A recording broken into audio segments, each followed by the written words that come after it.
Hi, Jade Handy here. Today we're going to talk about how to get a good testimonial. It's kind of an art as well as a science. First of all, the thing is, the mistake that everybody makes is they ask for somebody to write them a referral.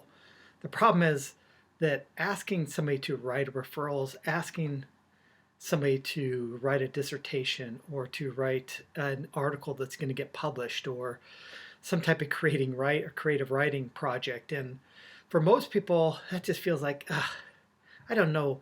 They may even want to help you, but if they're not a professional writer, they just have a hard time getting in the mood to do it. They're gonna wait till the muse knocks on their door, and that's just not going to happen. So you want to make it easy for somebody to give you a testimonial. The best thing you could do is just ask them some questions. Instead of asking them for a testimonial, ask them about their experience with you. How were you feeling before we worked together? How were you feeling about your business? And what was the main challenge you were having before we worked together that made you decide to work with me? And then while we were working together, what did you learn or what changed during our experience together?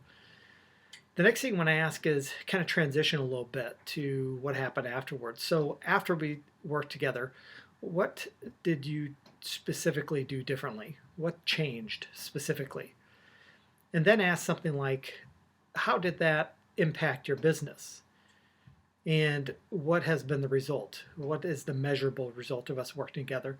And finally, how are you feeling now about your business and about your future and about the progress that you're making? Those questions in a conversational way are going to get people to open up and talk about their experience like a conversation, and you'll get some really good nuggets. The other thing is, another little bonus is do this before you ask for a referral. You kind of get them juiced up, getting them in the moment, taking them back in time, putting them in that moment to where they can re-experience all the things in more present tense. They're thinking about it in the moment. They're more apt to give you a referral because they're feeling juiced about what you did for them. So then you can ask them for referrals. But the other thing I wouldn't do is I wouldn't ask them if they know anybody that might need your services, because most people have no idea what other people need. And they're also obviously going to be a little timid about talking about somebody else's business, especially if you're in business and your business is improving businesses, and that means that a business isn't doing well. They're not going to want to put that on record or be on record as saying that. So what you want to do is ask them for referrals to people that you know that they probably know, especially that are in their customer segment. Because if your products or services worked well for them, then it's very likely going to work with somebody in their exact demographics, customer segment wise. So who do you know that's in the car repair business, or who else do you know that is a chiropractor?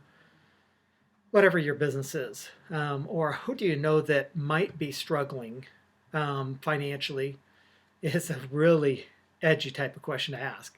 But if they really want to help somebody and they're really not attached in that way, you can say, if what I did for you worked well for you and worked out well for you, I'm going to treat somebody else the same way that you were treated, and it would just make sense that I would treat somebody that you referred me to the same way.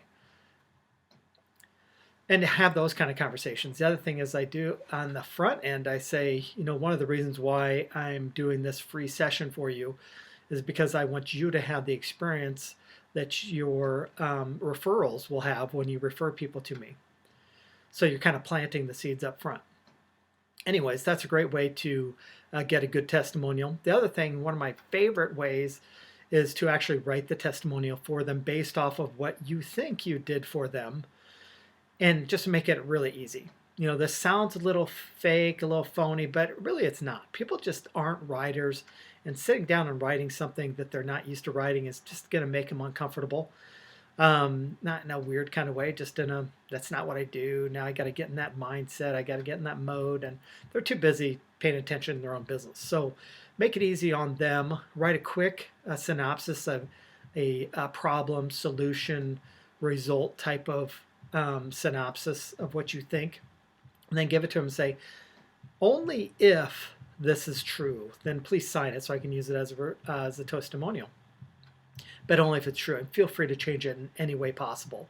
I've actually done this, and it's one of my favorite ways to actually solicit and get testimonials. Just write it for them. If it's not true for them, if they trust you, and if they want to do the best for you, and you've made it abundantly clear that it's perfectly okay to either not sign it or to change it in any way, shape, or form, it's perfectly appropriate. Anyway, so I hope this is helpful for you. You can reach me at email@jadehandy.com. You can see my 90-day YouTube challenge I challenge myself with at youtube.com/jadehandy for other helpful resources like this when you're building your business and creating and keeping customers as a business is intended.